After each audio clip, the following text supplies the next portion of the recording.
ایک بیوی تھی، ایک صحابی تھے مزدوری کرتے تھے، غریب آدمی تھے. صبح کو نکلے، دن بھر مزدوری کا کام تلاش کیا، کوئی کام نہیں ملا، شام کو خالی ہاتھ گھر واپس آ گئے. گھر میں کچھ کھانے کو تھا نہیں، دونوں میاں بیوی بھوکے سو گئے. کہنا بہت آسان ہے، اللہ نہ کرے ہم پر کبھی فاقہ پڑے. فاقہ، آدمی کو چائے نہیں ملتی تو دماغ خراب ہو جاتا ہے. کچھ نہیں تھا، پانی کے سوا کچھ تھا ہی نہیں، ایک پیالی دودھ نہیں تھا.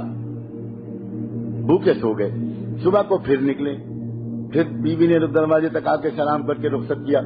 پھر بیچاروں نے دن بھر کام تلاش کیا، پھر شام کو خالی ہاتھ واپس آ گئے، پھر کچھ نہیں ملا. پھر دونوں میاں بیوی دوسری رات بھوکے سو گئے، 2 راتیں اور 2 دن. اب تیسرے دن صبح کو پھر بیوی نے دروازے پر رخصت کیا، وہی سنت کے مطابق مسکراتے ہوئے سلام کر کے. اب وہ شوہر نکلے، لیکن جب چند قدم شوہر چل کے باہر گئے تو بیوی کو کچھ یاد آیا. انہوں نے واپس بلایا انہیں، کہا ذرا 1 منٹ میری بات سنیے گا، ایک بات بھول گئی تھی کہنا. وہ واپس آئے. اب جب یہ واپس آئے تو اس بیوی نے کیا کہا اپنے شوہر سے؟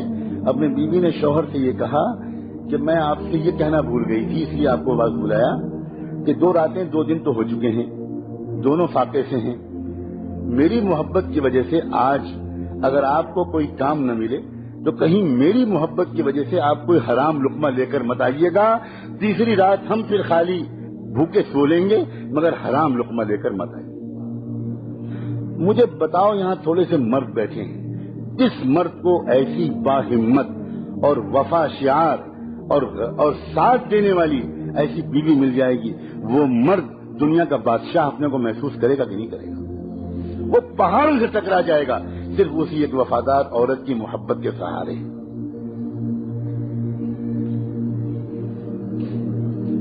آج تو خوش کرتے کرتے مردوں کی جان نکلی جا رہی، کمر ٹیڑھی ہوئی جا رہی، اوور ٹائم کر رہے ہیں، نمازیں چھوڑ رہے ہیں، پھر بھی بیوی خوش نہیں ہوتی اور مرد پریشان رہتا ہے کہ میں کیسے خوش رکھوں، کروں کیا؟ گھر کے اندر کے سکون کا سرچشمہ وہ عورتیں ہوا کرتی تھی جو یہ کہتی تھی کہ آپ کی صحت مجھے عزیز ہے، آپ زیادہ محنت مت کیجیے، میں چٹائی پر سو لوں گی، پنکھا جھل جھل کے اپنی گرمی کو برداشت کر لوں گی، مگر خدا کے لیے اپنی صحت مت خراب کیجیے.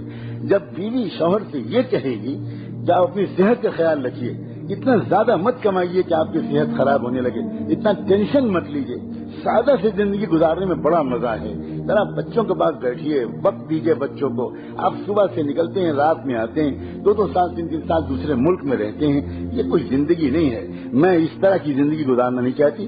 جو عورت اس طرح کی بات اپنے شوہر سے کہے گی، آپ بتاؤ اس گھر میں سکون کی جنت ہوگی کہ نہیں؟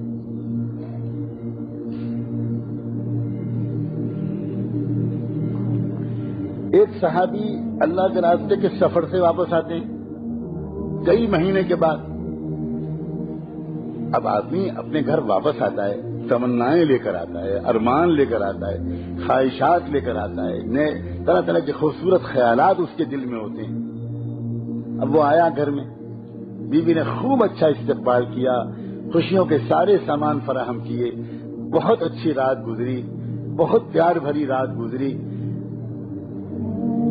ایک بچہ تھا، شوہر دیکھ رہا ہے کہ بچہ کہیں نظر نہیں آ رہا، تو تھوڑی دیر کے بعد وہ پوچھتا ہے بیوی سے کہ بیٹا کہاں ہے؟ تو بیوی کہتی ہے کہ وہ بہت آرام سے، بہت سکون سے، مطمئن، کچھ نہیں بتاتی، بھنک نہیں لگنے دیتی. جب رات پوری گزر جاتی ہے پیار بھری، صبح کو بیوی اپنے شوہر سے ایک بات پوچھتی ہے، ایک مسئلہ بتائیے، آپ کے پاس کوئی امانت کسی نے رکھائی ہو اور وہ امانت واپس مانگے تو آپ بتائیے کیا کرنا چاہیے؟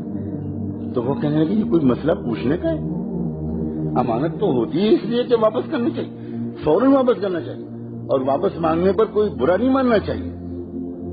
تو کہنے لگے بس یہی قصہ ہے، اللہ نے مجھ کو اور آپ کو جو بیٹا دیا تھا امانت کے طور پر، وہ آپ سفر پر تھے، اس کا انتقال ہو گیا، اللہ نے وہ امانت واپس لے لی. میں رات آپ کو بتا دیتی میرے سرتاج، تو آپ کی رات خوشیوں بھری نہ گزرتی. میرے دل سے پوچھئے کہ میں نے کتنا اپنے دل پر پتھر رکھا، ایک ماں ہوں میں، اور آپ آئے تو اس بچے کی یاد نئے سرے سے تازہ ہوئی ہوگی. اب سوچئے، لپٹ کے روتی، شکوے کرتی، شکوے نہ بھی کرتی تو غم کا تو اظہار کرتی. لیکن پوری رات گزر گئی اور بھنک نہیں لگنے دی. صبح کو ہوا, صحابی سناٹے میں آ گئے, حیرت میں لگے کہ یہ بیوی ہے, یہ کیا نعمت ہے, یہ ہے کون, کیا میرا نصیب ہے کہ مجھ کو ایسی بیوی مل گئی. جب وہ صحابہ خوش ہوتے تھے تو بھاگ کر کس کو خوشخبری سناتے تھے؟ اپنے محبوب محمد مصطفیٰ. پریشان ہوتے تھے تو جا کر کس سے رونا روتے تھے؟ محمد مصطفیٰ صلی اللہ علیہ وسلم. وہ چہرہ ہی ان کا ایسا تھا کہ ان کو دیکھ کر سارے غم بھول جائیں, اور خوشخبری بھی سب سے پہلے انہی کی خدمت میں, اس لیے کہ وہ جانتے تھے جو مل رہا ہے انہی کے قدموں اور دعاؤں کے طفیل مل رہا ہے. بھاگے بھاگے گئے, حضور کو جا کر یہ خبر سنائی اور یہ بتایا کہ آج یہ رات یہ واقعہ پیش آیا, میں اللہ کے راستے میں گیا ہوا تھا, لمبا سفر تھا, واپس آیا, خوشیوں بھری رات گزری, بیٹے کو پوچھا, یہ جواب ملا. صبح کو اس نے بتایا کہ بیٹے کا انتقال ہو چکا ہے. اللہ کے رسول صلی اللہ علیہ وآلہ وسلم تھوڑی دیر عجیب کیفیت میں آئے اور اس کے بعد کہنے لگے, جنت میں تم دونوں کو اپنے ساتھ ٹہلتا ہوا میں اللہ کے یہاں دیکھ رہا ہوں. جا کر بیوی کو خوشخبری سناؤ, جا کر بیوی کو خوشخبری سناؤ, میرے ساتھ والی جنت نصیب کر دینے کا اللہ نے آج فیصلہ کر دیا, اور اس سے بہتر خوش نصیب بیٹا تم کو ملے گا, اور نسلوں میں تمہارے بیٹوں میں, تمہاری نسل میں, ہر نسل میں امت کا بہت بڑا عالم پیدا ہوگا. ایک بیوی کے وفا اور اخلاق اور صبر کے نتیجے میں 700 سال تک امت کو جو فقہا اور محدثین ملے ہیں اس میں ہر زمانے کا سب سے بڑا فقیہ انہی کی اولاد سے ہوتا ہے. یہ ہے برکت. ایک عورت اتنی برکت والی ثابت ہو سکتی ہے. میرے آقا نے یوں ہی کہہ دیا کہ خیر متاع الدنیا المرأة الصالحہ, دنیا کی سب سے قیمتی نعمت, سب سے بڑھیا نعمت ایک نیک بیوی ہے. حضور فرما رہے ہیں المرأة الصالحہ. اور تو آپ اتنی اہم مخلوق ہو, نہ مردوں نے آپ کو پہچانا نہ آپ نے خود اپنے کو پہچانا.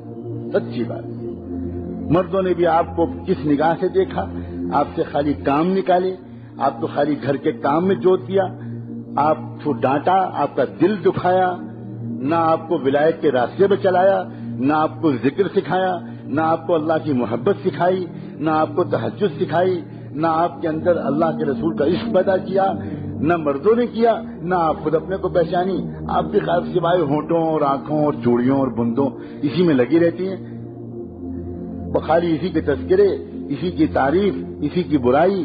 اور پھر اس کے بعد جب دل آپ کا چھوٹی چیزوں میں الجھتا ہے تو پھر حسد پیدا ہوتا ہے. آپ اس کے کان بھرتی ہیں, اس کے کان بھرتی ہیں, اس کے خلاف شکایت کرتی ہیں, شوہر کو اس کی بہن کے خلاف بھڑکاتی ہیں, شوہر کو اس کی ماں کے خلاف بھڑکاتی ہیں, پھر ساس اور بہو کے جھگڑے کھڑے ہوتے ہیں, پھر نند اور بھاوج کے مسائل کھڑے ہوتے ہیں, اور گھر ایک مہابھارت کا میدان بن جاتا ہے.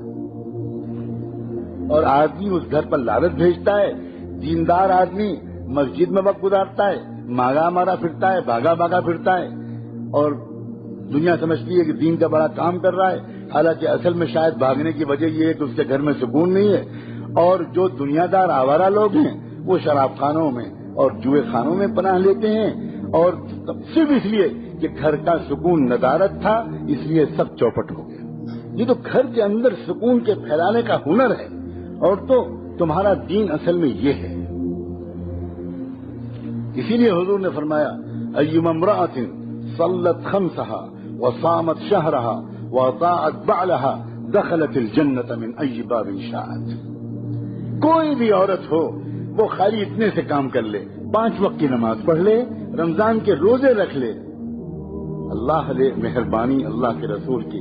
وہ جانتے ہیں کہ میری امت کی عورتوں کو بچے بھی پالنے ہیں, ان کو دودھ بھی پلانا ہے, ان کو بچوں کو پیٹ میں رکھنے کی تکلیف بھی برداشت کرنی ہے, ان کو بچوں کو جنم دینے کی تکلیف بھی برداشت کرنی ہے.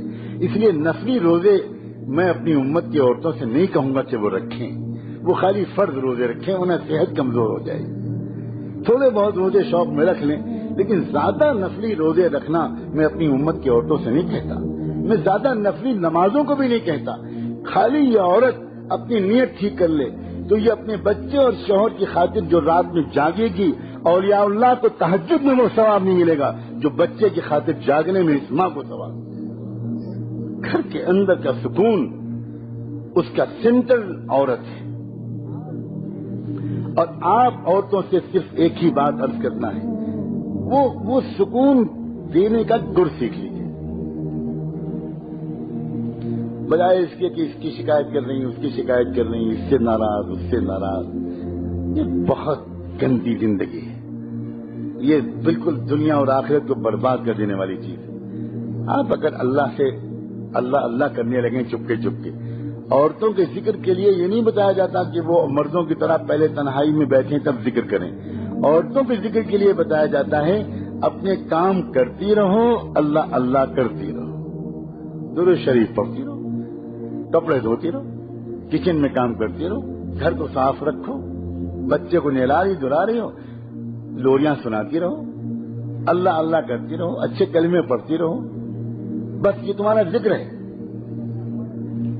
فرمایا ایوم امرأۃ، 5 وقت کی نماز پڑھ لے، رمضان کے روزے رکھ لے اور اپنے شوہر کو خوش رکھے، بحث نہ کرے، جنگ نہ کرے، اپنے آپ کو بالکل حوالے کر دے، بالکل حوالے کر دے.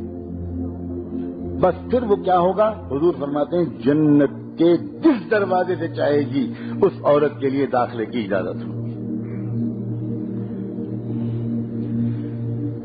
یہ وجہ تھی جس کی وجہ سے صحابہ کرام کے گھروں میں اور اللہ والوں کے گھروں میں چیزوں کی کمی کے باوجود سکون اور محبت کا ایسا ماحول ہوتا ہے کہ دنیا کے لکھ پتی اور کروڑ پتی 1 منٹ کے لیے بھی اس سکون کا مزہ ابھی تک چکھ ہی نہیں سکتے.